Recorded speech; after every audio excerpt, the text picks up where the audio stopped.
Hello, welcome to Gardener's World. I'm thinning these turnips. I sowed them a couple of weeks ago and they've come up very quickly, you can see. But you can also see that there are far too many seedlings here. In other words, I've sown too thickly. And if I leave them, I'll get turnips all right, but they'll all be small. They'll be competing like mad for water and nutrition and light, and I won't get the harvest that I want. And at this stage, the easiest way to do it is just go down the rows and take out the edges, try and thin them right down. You don't need to take out individual plants, just pull away at them. And because it's been raining, they're coming out really easily. What I'm looking for, eventually, is to thin them so they're about 2 or 3 inches apart, which is dramatically thinner than they are now. But you do it in stages. So a thin down to one line now, and then in a couple of weeks' time, I'll reduce those down to 1 inch apart, and then maybe a week or so after that, ideally 2 or even 3 inches apart.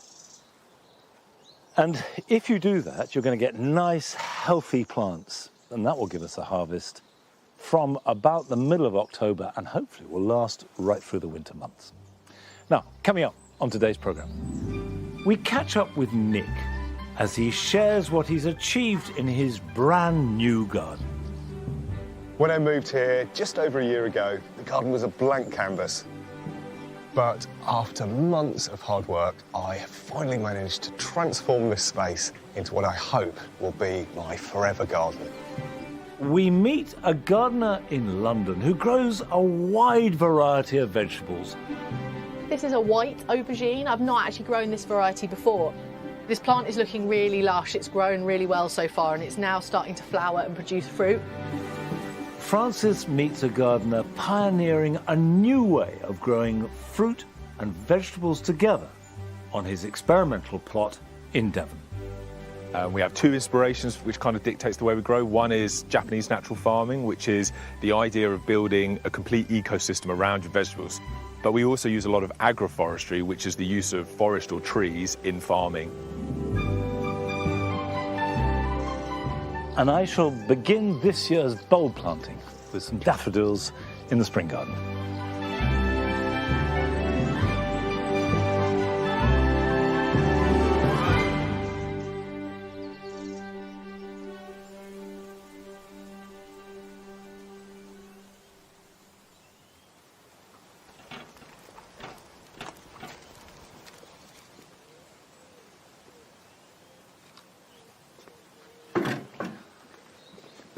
Ooh, it's heavy.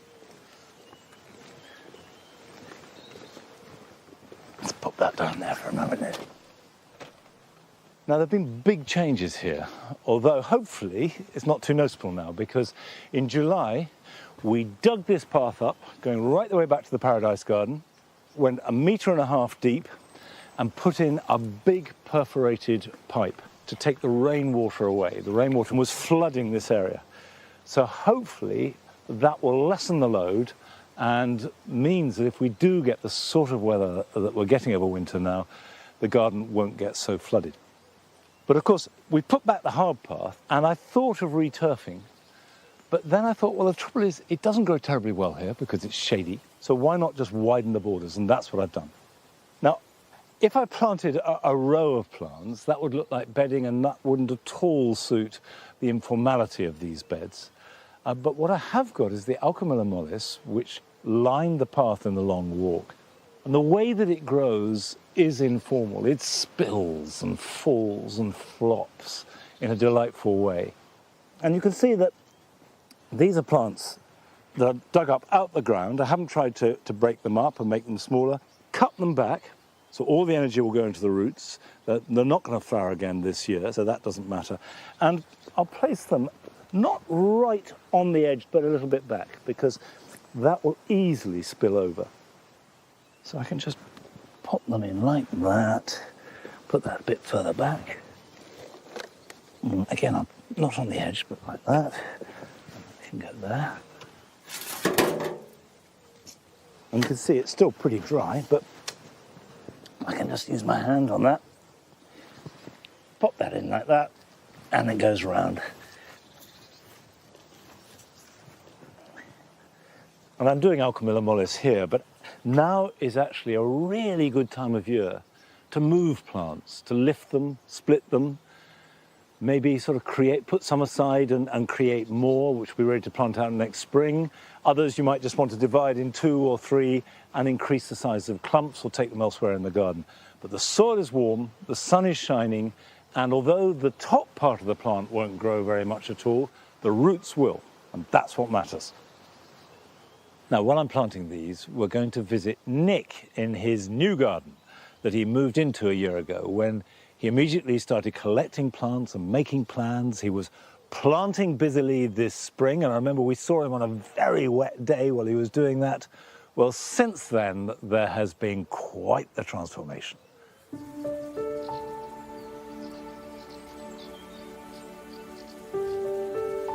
After a pretty wet first half of the year, we've been enjoying a hot spell of late, and I've seized the chance to spend as much time as I can in my new garden.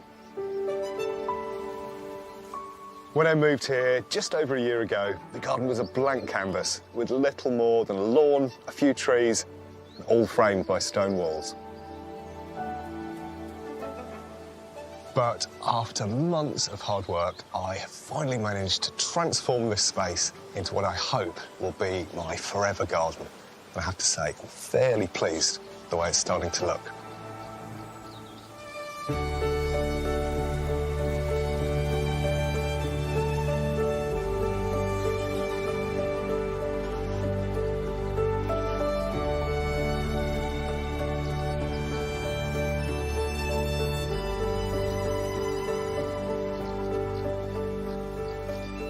Gone for quite a tight colour theme through the garden, and I think it always helps to kind of bind a whole space together and really unify it.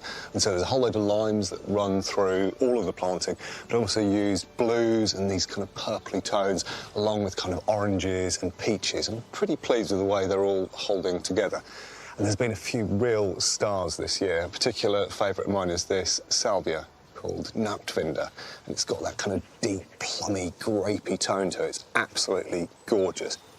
Now, I've gone for really dense planting here. I can't help myself, I always do. But that does take a little bit of work to stop the plants kind of consuming and wiping each other out. So there's all sorts of different techniques that I use for that.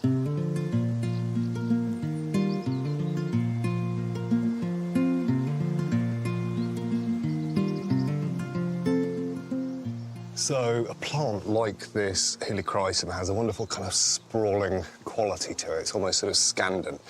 But to kind of manage it in this level of density, what I tend to do is to go through every few days and literally just pull these stems out, make sure they're not compromising anything else. And so it's just a little bit of kind of gentle corralling, placing. Now, I'm also noticing here this dahlia is doing brilliantly well, but it's a couple of days away from compromising the lavender. So I tend to use these kind of split green canes. They're quite useful because they're almost invisible in the border. You put them right in, and the idea is that the staking is as invisible as possible. And so what I'm going to do is just a little cross staking in here, and just that subtle difference. So it's just a few centimetres further back, but it's going to stop the lavender from being compromised and allow them to grow and look beautiful together.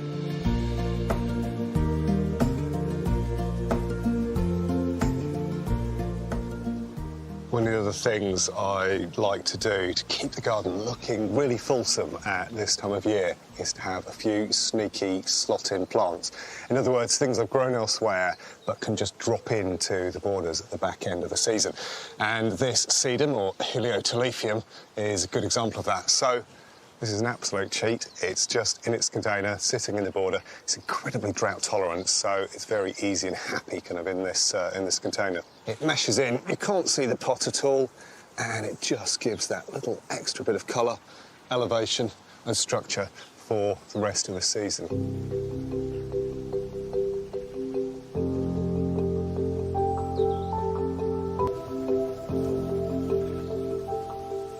Of course, plants are at their most thirsty in the middle of summer. Groundwater or tap water tends to be quite alkaline, tends to be quite limey. Certain plants, like brassicas, like that, but the bulk of plants prefer a slightly acidic water, and rainwater, of course, is always that. So I want to introduce a whole series of water butts down here to capture water from the top of the glass house and keep my plants happy. Now, what I've specifically gone for here is to allow a really good hangover, and that's absolutely key because, of course, you're going to want to be extracting water from your water butts and you want to easily be able to get a watering can underneath. Now, most water butts come with a couple of different converter kits with them. So often the downpipe on a house, you can get a converter that will take that into the drain pipe. And then for this particular one, I've got a converter which is just slotted in here at the moment, which takes directly from the glass house gutter. Now, the two key components are the blocker for the far end of the gutter, and then this, which basically slots into the end here, and it's what the pipe will run into.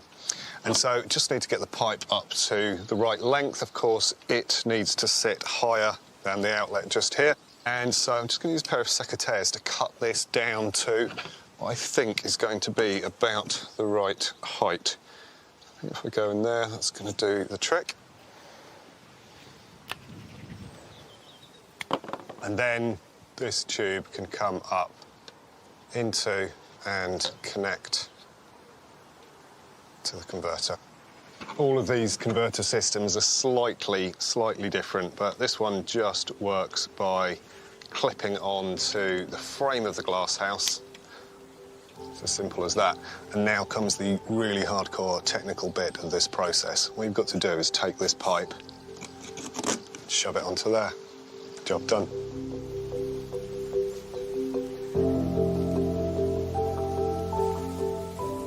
This mesh has been absolutely brilliant at protecting my brassicas, particularly from cabbage whites. But I've just taken it off because I've noticed one has somehow managed to get in, and so there's a little bit of caterpillar damage over there, so I need to be really careful.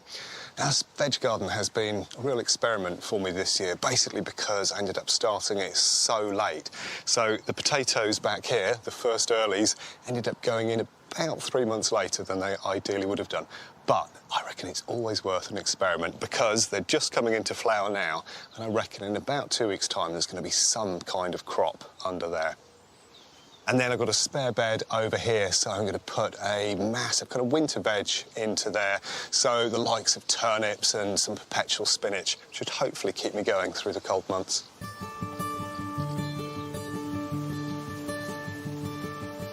Now, I couldn't let you go without showing you this. It's got to be one of the most dramatic plants in the garden at the moment. It's called Brugmansia suaviolens, or angel's trumpet. And isn't it spectacular?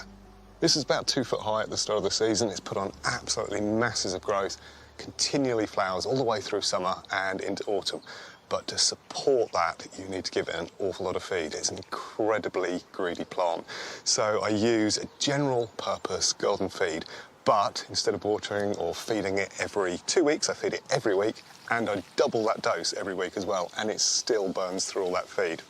Now, it has incredible night scent, and that's one of the key reasons for growing it, but it does come with a warning. It's extraordinarily poisonous. Both eating it or even touching it, even smelling it too much can end up giving you a headache.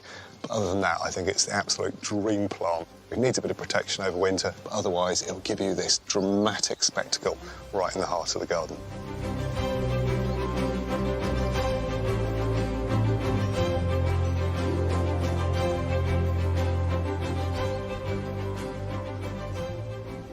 Well, it's been quite a journey to get the garden to this point, from a piece of turf through to productive growing and lots of colour. And I'm really looking forward to the next stage of development, which is all about putting in my spring layer. So that'll be all the tulips that go in during autumn time. Now, I'm only part way through the journey in creating this garden, but that's part of the process. It's always in an endless flux, and I think that is what makes gardening amazing.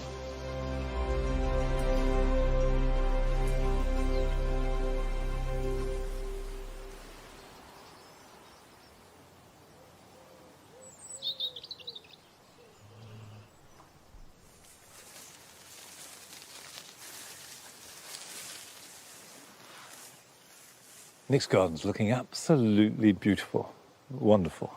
And that tip about placing plants in their pots in the border is an old one, but it's a good one. I don't do it enough here, particularly at this time of year when things are fading away a little bit. It just adds that extra volume and colour and zing and works beautifully. Now here in the cottage garden, the plant that's added as much as anything else this year are the cosmos. They've been better than ever. The great thing about cosmos is that there is a wide range of varieties which bring different elements to the garden. So you have Cosmos Purity, for example. As the name suggests, it's pure white with this yellow centre, and it's very strong growing. Will reach 6 foot easily. There's Dazzler here, which starts out a really quite dark magenta colour, but then fades in the sun to a lovely pink. And on the mound, I've got a much more delicate cosmos in pots called Xanthos, with primrose yellow flowers, and it only grows a couple of feet tall, but is really beautiful. If you find your cosmos is growing vigorously but not producing any or many flowers, it's probably because you're overfeeding or overwatering it. But here in the garden, this year at least, the balance seems to be just right.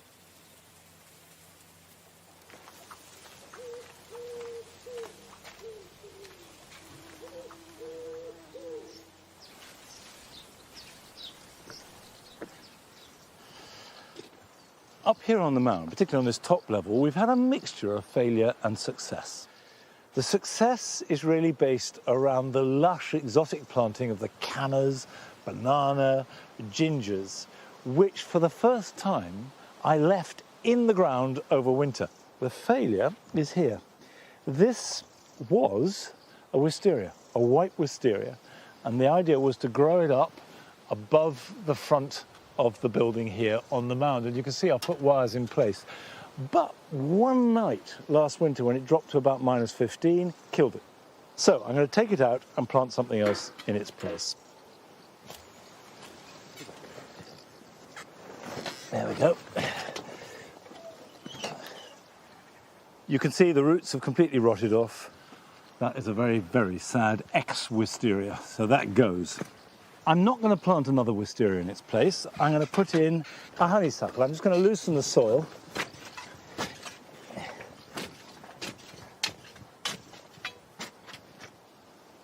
This is an evergreen honeysuckle, Lonicera halliana. And the flowers start out white and then very quickly become pale yellow. Many honeysuckles are deciduous and lose their leaves, but this doesn't, so it looks good all winter. But like most honeysuckles, it's tough, much tougher than wisteria. They'll grow in almost any conditions except for bog. They like drainage. And as far as planting is, I'll just pop it in the ground. Let's take these out.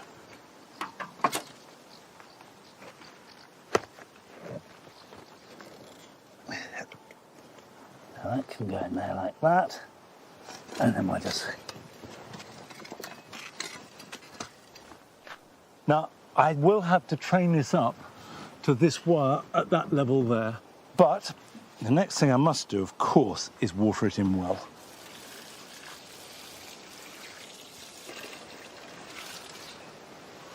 That should start to grow away next spring, and I have every confidence that by next June, there will be flowers that don't just look good, but smell wonderful too. Now, a few weeks ago, we went to visit Martha Swales in her garden in Lewisham, in southeast London.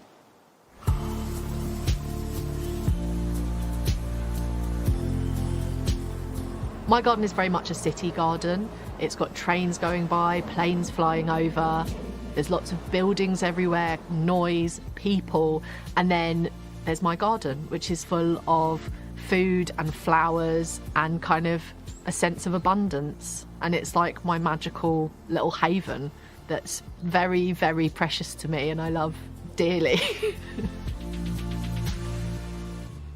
My name's Martha and this is my little city garden in the middle of southeast London. This is a sunny, pretty much southwest facing garden. It's 5 metres by 8 metres, so it's not very big. And when we first moved in, it was a blank canvas essentially, and transforming it has been such a joy. The way that I've tried to organise the garden is to still have zones. Even though the garden's really small, I've got a bit of structure which is meant to contain the very impulsive way that I garden. So there's like a bed for perennials that's got fruit trees and wild strawberries. And then I've got my veg beds, which change every season. So I always know that that's an area where I'm going to be replanting things often. When you go into a supermarket, I think it's really easy to forget that the produce comes from plants. And I think what I really like to do is to get things from the supermarket and show people that they have the potential to live again as a new plant that you can then harvest and use. So my mint is actually not grown from a potted plant that I bought, it's grown from a packet of mint like this from the supermarket. So the great thing about growing a plant from a piece of mint like this is that you actually use the bit that you would otherwise throw away. So you're just going to pinch off your mint, and then we've got this. Now the end is quite dry, so I'm just going to chop it off. So I'll literally just take my mint and pop it into a glass of water like that. These were done a week ago, and they are starting to grow roots already. And then you just take your rooted cutting and you literally just make a hole, put it in, keep it well watered, and it will grow into a pot of mint. There were 3 stems when I planted this 2 years ago. And the other great thing about mint is it's perennial. It's going to come back every year, particularly in a warm spot like this in London, that will live for many years. But on that note, never put it directly in your garden. As anyone who has ever done that will know, it will come up everywhere and you will never be able to get rid of it. So whatever you do, in a pot, absolutely essential. What's important to remember about gardening is that it's not about perfection, and it's also not about it being really complicated and really inaccessible and having to know everything. It's about starting maybe with just one simple thing and being willing to accept successes and failures. One of the things I love about growing food in my garden is growing like variety. Some things are easier, some things are more challenging, but what I want is things that are going to be a little bit unexpected in a London garden. So this is one that I really love. It's called Chilean guava, also known as strawberry myrtle, and it produces these really beautifully scented little bell-shaped flowers in the spring. At the moment, it's just got its immature berries, but they ripen into the autumn and they produce these kind of like strawberry sherbet flavoured fruit. I have never seen these berries for sale anywhere, and they taste really good. This is so low fuss. I actually just put this in a pot last year and kind of forgot about it.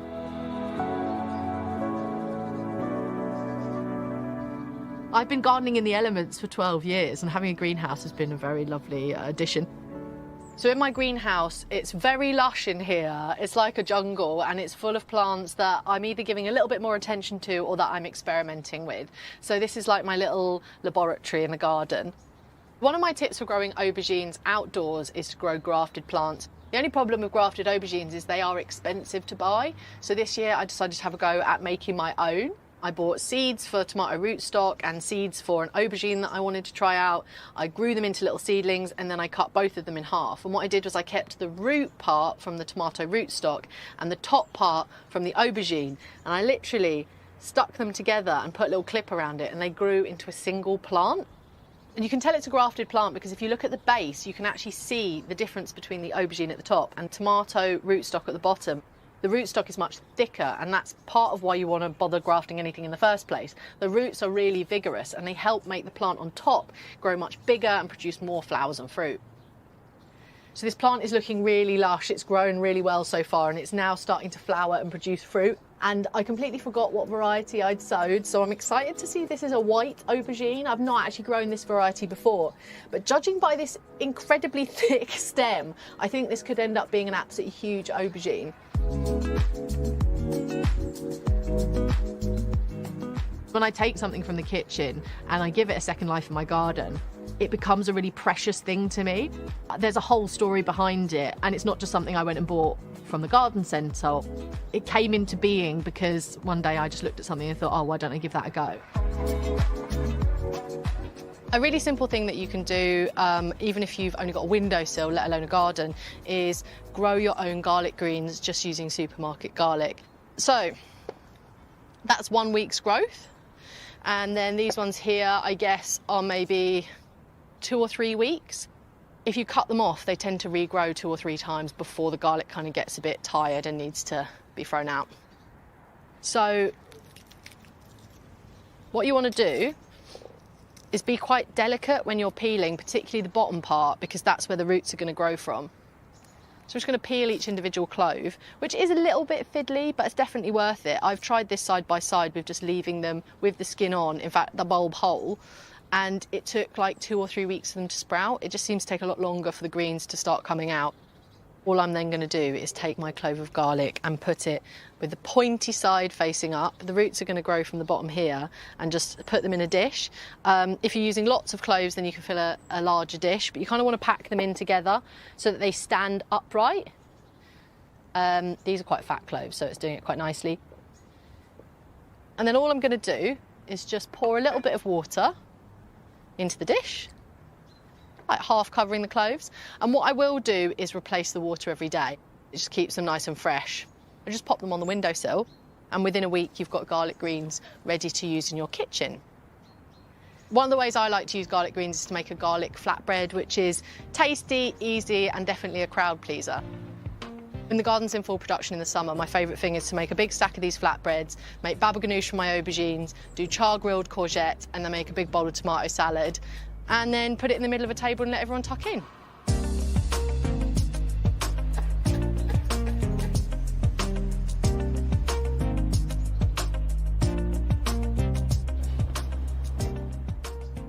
It's definitely worth waiting for, even if it took a week or two to grow the garlic.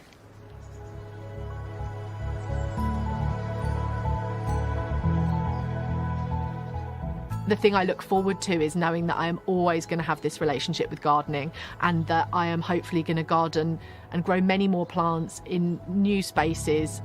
That is going to be part of my life forever. I'm never going to stop.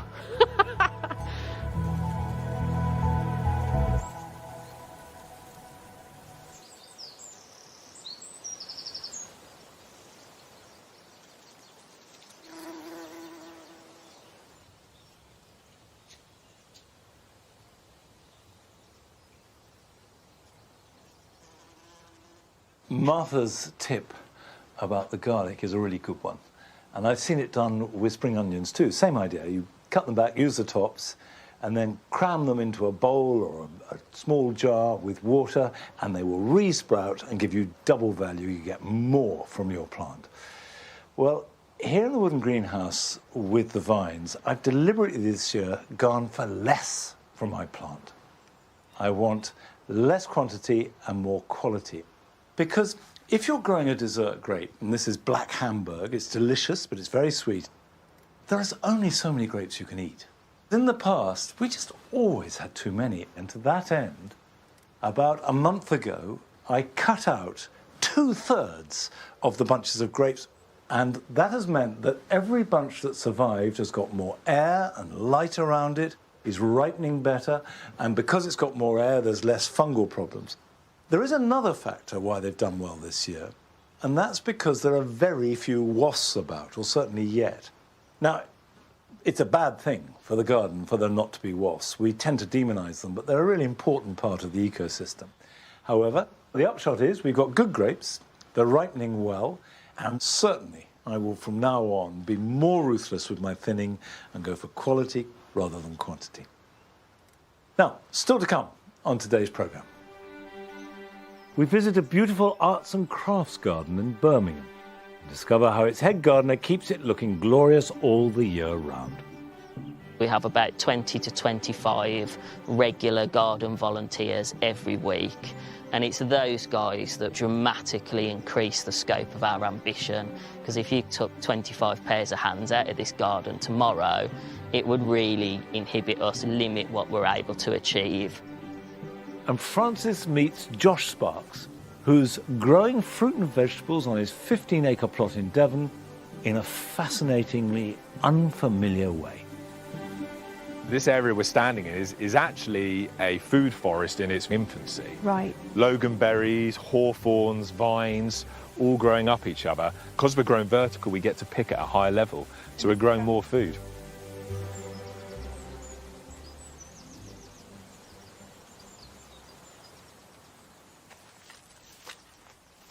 Here in the spring garden, it looks like absolutely nothing. It really does not perform in the summer or even the autumn months. But as soon as we get to the first snowdrops, which in a mild winter can start to appear before Christmas, it is then a wonderful unfurling tapestry of flower. Now we are going into September, I'm starting to think about bulbs and bulb planting. And really, most bulbs are better planted in September if you can get it done. It's not essential. You can plant in October, and tulips shouldn't be planted till November and December. But daffodils, mascari and early irises and crocus and fritillaries all do best if you can get them in the ground early autumn, because the ground is still warm and the roots can start growing and get good and strong.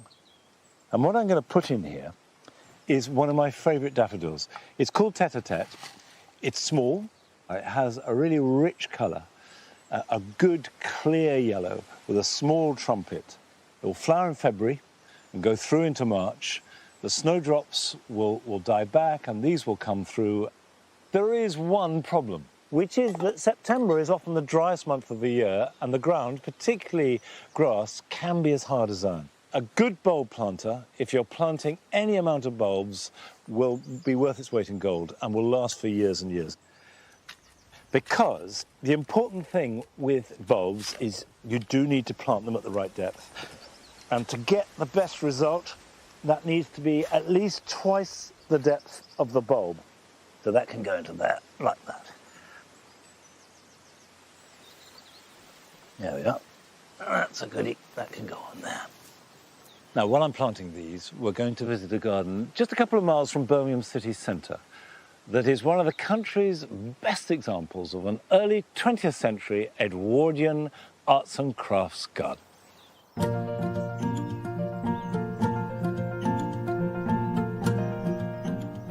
The first thing I do when I get here in the morning is make the strongest cup of coffee possible.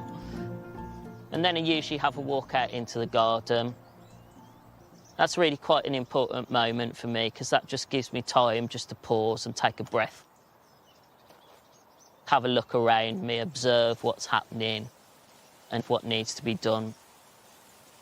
I'm Dan Cartwright, I'm head gardener at Winterbourne House and Garden. We're a 7-acre arts and crafts garden less than 2 miles from Birmingham city centre. The walled garden is one of our best surviving original pieces of Edwardian landscape. So the soft landscape would have been completely different back in 1904 when the house and garden were first created. But the hard landscape, so the dipping pool at the centre where we're standing now, the architecture of the house, all would have been here. I absolutely love this area of the garden for that reason. Where else can you go in Birmingham where you can be transported back in time like this? The planting in the walled garden is really a riot of colour. It's a mix of ornamental, summer flowering, herbaceous perennials. At the moment, you can see we've got a wonderful array of giant leucanthemum, some lovely Japanese anemones, and lots of very fluffy pink eupatorium. What I really like is the scale. I love the fact that the planting is so voluminous and so tall, and every which way you turn, there's flowering plant material all around your ears.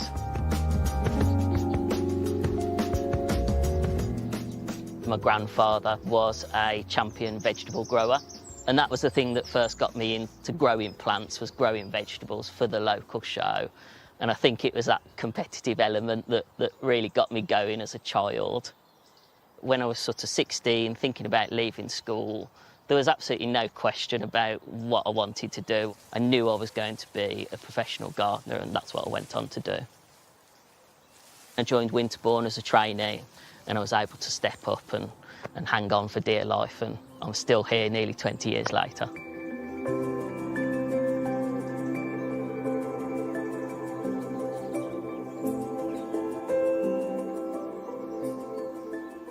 This is our 40-metre long arts and crafts pergola. And this is pure horticultural indulgence. It's absolutely laden with ornamental vine, clematis, jasmine and climbing hydrangeas.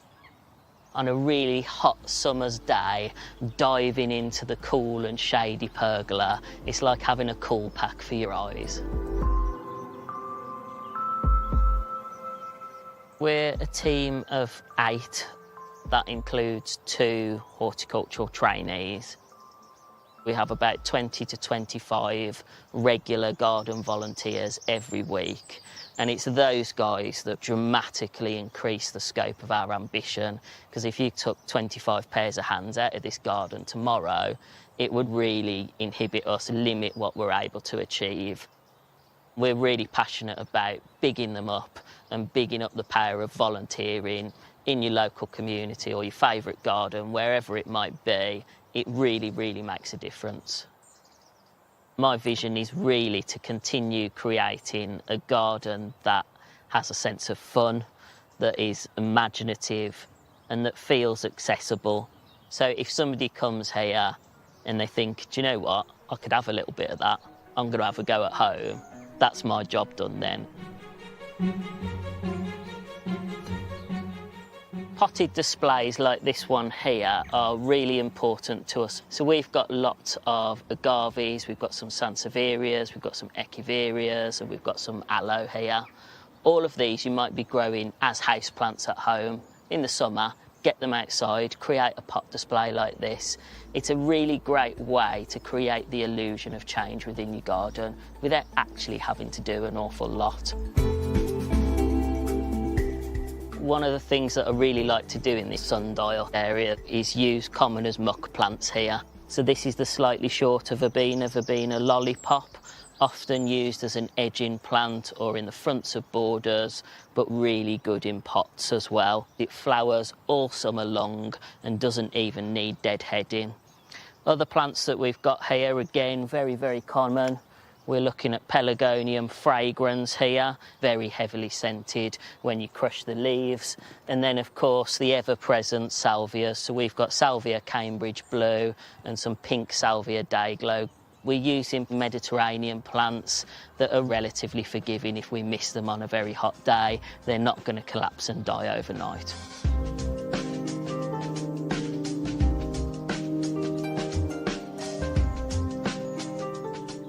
As you can see here, Winterbourne is really a garden of 2 contrasts.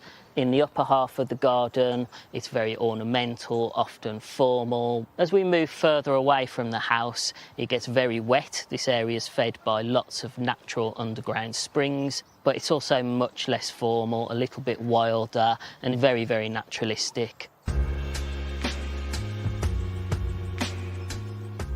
When I'm in the garden, I feel all sorts of emotions. Sometimes it's fear, it's panic, it's frustration because something's gone wrong.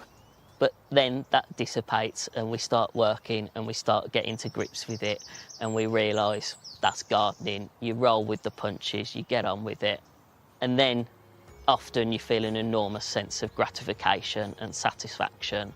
And it's in those moments that I realise it's absolutely magical and it's a privilege to be able to work in a space like this.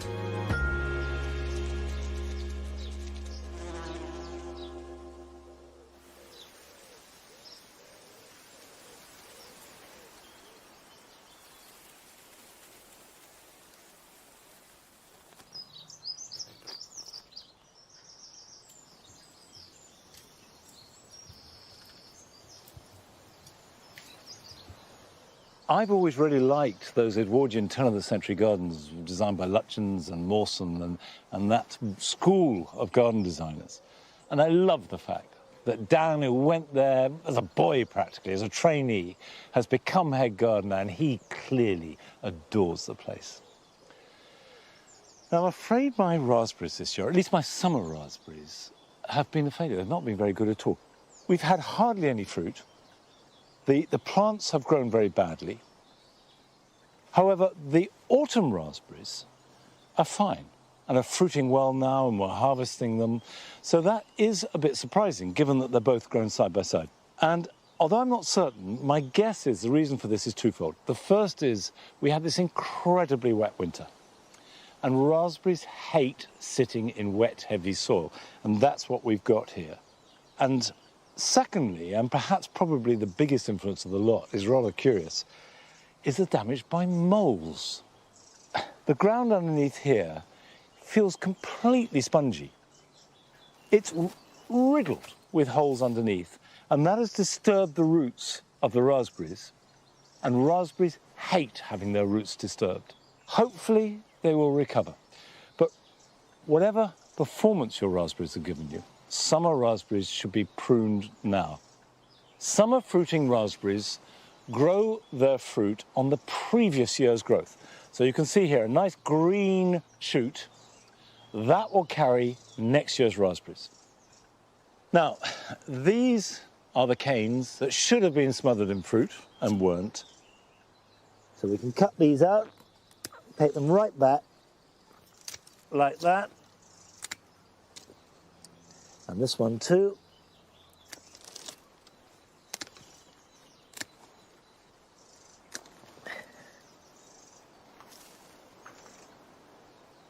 And what I will do is tie that in there. Got this one in the middle there. So about sort of 4 to 6 inches apart. And the reason you're tying them in permanently is because these have got to stay here all winter. And they won't start to fruit till next June. So therefore they need to be protected against the wind above all else, so they don't whip around and break. You can train them against a fence. I like to train them against a wire because you get better ventilation. Right, let's tie that off. And I'll do this on each row. So we've got the bottom 2 rows and a top row here.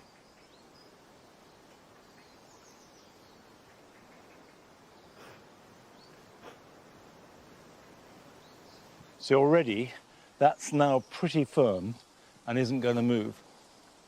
Now I hope that if you grow raspberries, they haven't been affected by moles, in which case you'll have plenty of new canes. So cut out the old brown ones, tie in the new green ones, and they'll be fine. Now, this is very much a conventional way of growing raspberries. And I mean, I remember my father training them exactly like this 60 years ago. But Francis has been down to Devon to visit a grower who is trying out ways of growing fruit and vegetables that will be unfamiliar to many of us.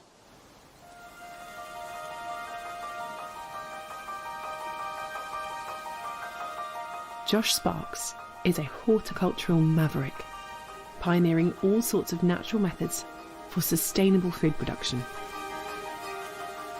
I've come to pick his brains about some of those methods that are most important to him and find out what makes him different from your average gardener. As a head gardener in some of the most famous gardens in the country, Josh took a risk 4 years ago by starting a unique, sustainable garden.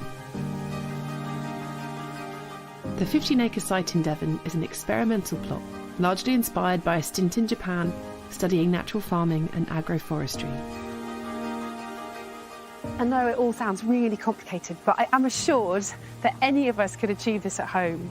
And I really want to find out Josh's secret for growing such an abundance of food and creating a garden that looks this good. Hi, Josh. Hello, Francis. This place is amazing. Oh, thank you very much. It's beautiful. Tell me about it. We are an agroecological farm. We have 2 inspirations which kind of dictates the way we grow. One is Japanese natural farming, which is the idea of building a complete ecosystem around your vegetables. But we also use a lot of agroforestry, which is the use of forest or trees in farming. So we're quite wild, we're quite weedy, you know, we're quite like rough in spots. You sound apologetic there, but do you know what? This is absolutely glorious. Yeah, this is amazing. I mean, this really, not so much food, it's more of a playground because we had an opportunity. Yeah. So down the road, they demolished a power station. Yeah. And so we had the opportunity to buy 380 tons of rubble from them at a really good price. And we could recycle that material to build a really beautiful garden. Right. And we wanted to make sure the plants we put in, we were trying to minimise our plastic use, so pots and labels especially. So 90% of this went in as a bare root. Okay. Really good example is this salvia verticillata purple rain. That went in as a bare root in winter, and it's already a massive plant ready to go. How many bare roots would that be? That's like one bare root. That's one plant. tiny little bit of root that went in.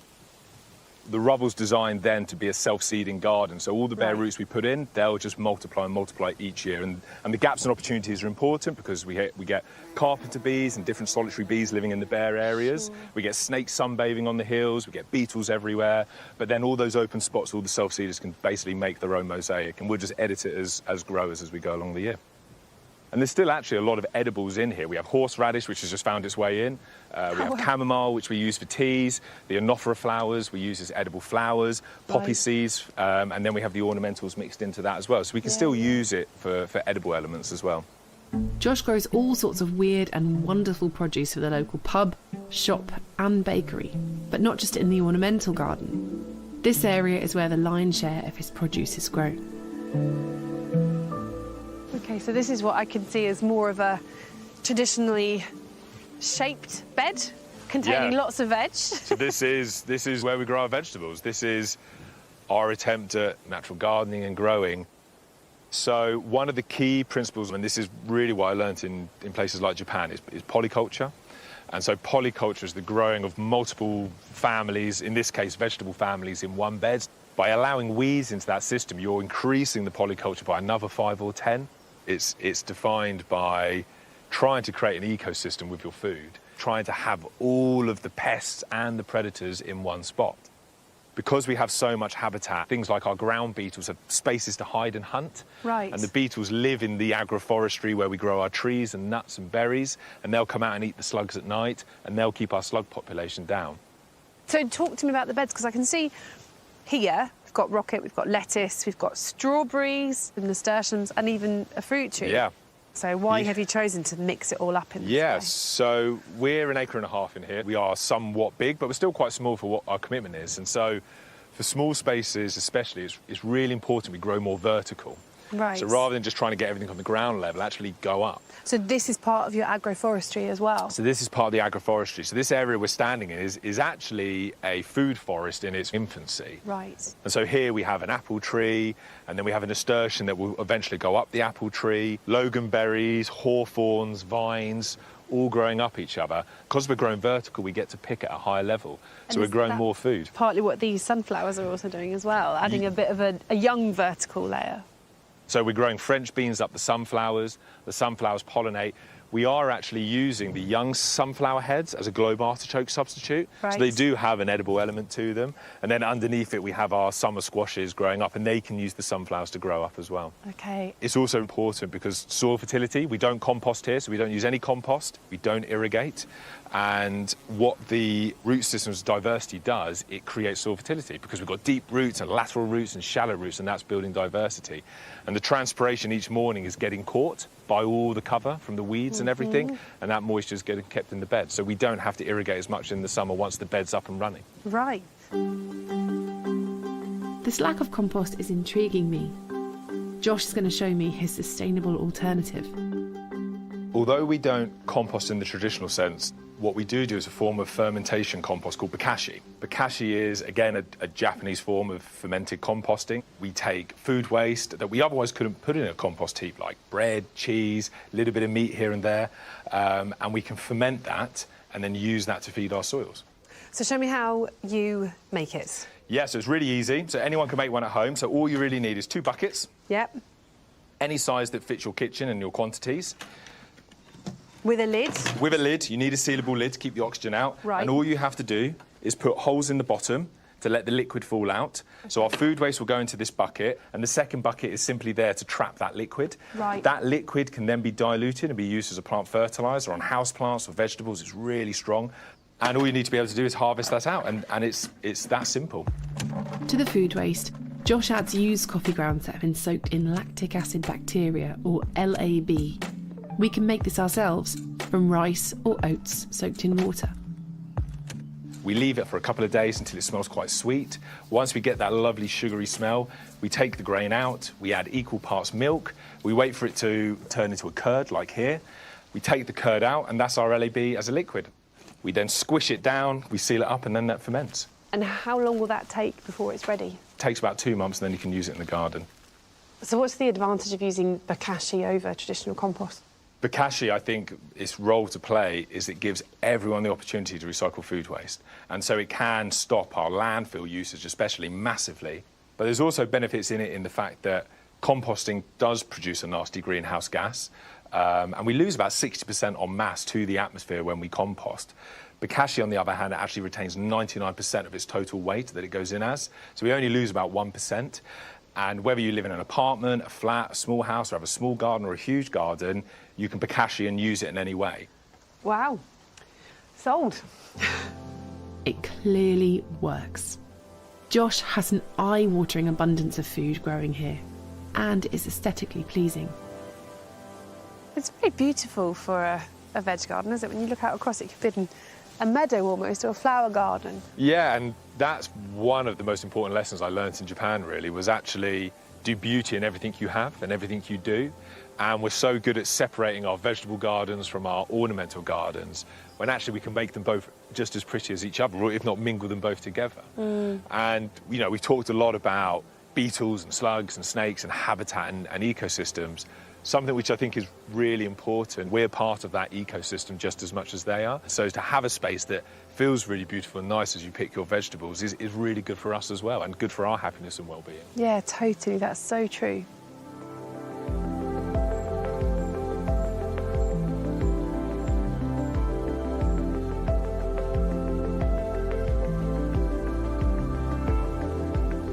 This garden combines a lot of things that I find really interesting as a gardener: improving biodiversity and growing food.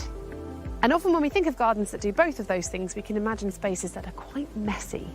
And here, Josh and the team, through their innovation and their imagination and their slightly elevated approach, have created something that does all of that and yet has maintained something that's really, really beautiful. It just shows that you can have it all and create something really stunning.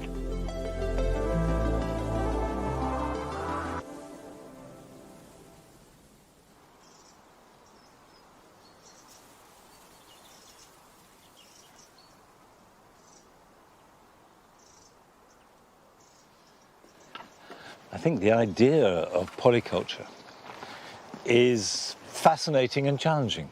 I'd be very interested to know how that develops.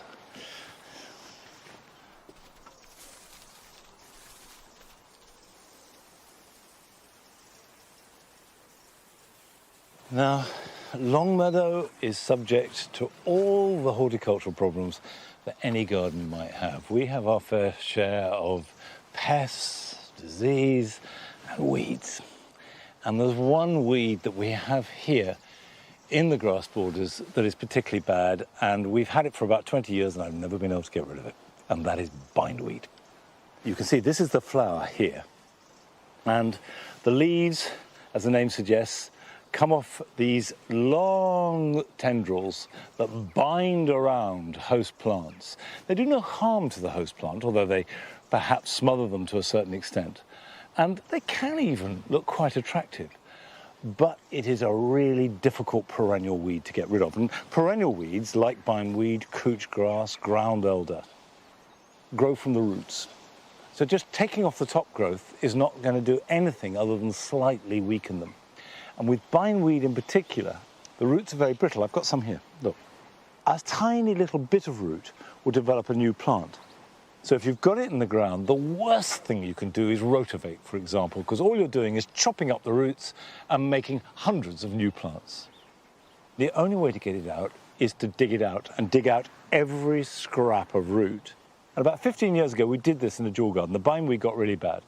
So we systematically worked through the jewel garden. It took about 6 months, digging up every plant, washing the roots to get out every little bit of bindweed that might be in it, potted them up in clean compost, put them to one side, and then as we cleared one of the beds, we'd dig it over, taking out every little piece of bindweed root that we could find.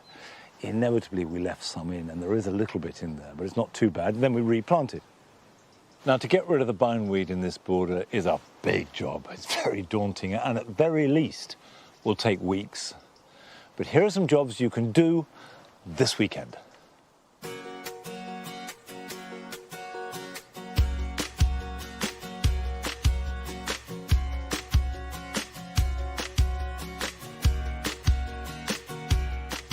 Rhododendrons, azaleas and camellias are forming next spring's flower buds now. So it's important to keep them well irrigated, because if they're dry in autumn, they have a habit of falling off the plant in spring before they open.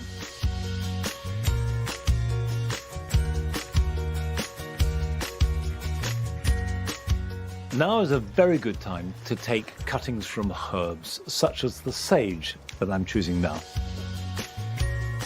Take the cutting from good, strong growth, pop them in a polythene bag to keep them fresh, and then strip off all the lower leaves. Clean the cup below a node, and place them in a very free-draining compost mix by adding plenty of grit, or as I've done here, vermiculite. Water them well, and then either keep them misted every day, or you can put them in a polythene bag, which will retain the moisture. They should root in about 3 or 4 weeks' time.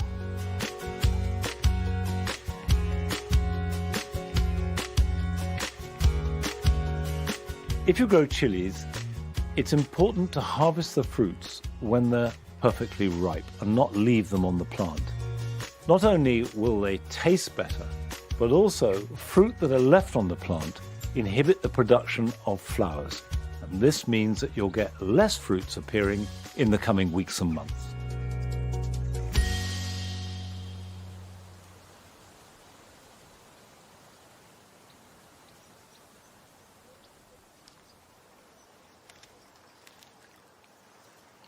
These are the seeds of sanguisoba, and I've got them here by the thousand. In July and early August, they have wonderful, sort of rich, plum-coloured flower heads that work perfectly here in the Paradise Garden. And there's always that debate at this time of year. Do you leave plants with their seed heads and with their dried stems as part of the evolving palette of autumn, and obviously providing really good material for birds and insects in winter? Or do you cut them back and cut out the dead material in order to maintain the vibrancy and colour of what remains of summer? Well, obviously, it's a question of making a decision plant by plant. On balance, I'm all for taking out dead leaves and dead foliage, but leaving seed heads. But obviously, also, gather seed wherever possible. Well, that's it for today, and I shall be away next week. But Adam and Arit will be at East Ruston Old Vicarage Garden in Norfolk. So join them at 8 o'clock next Friday, and I'll see you back here at Longmeadow in a couple of weeks' time. So until then, bye-bye.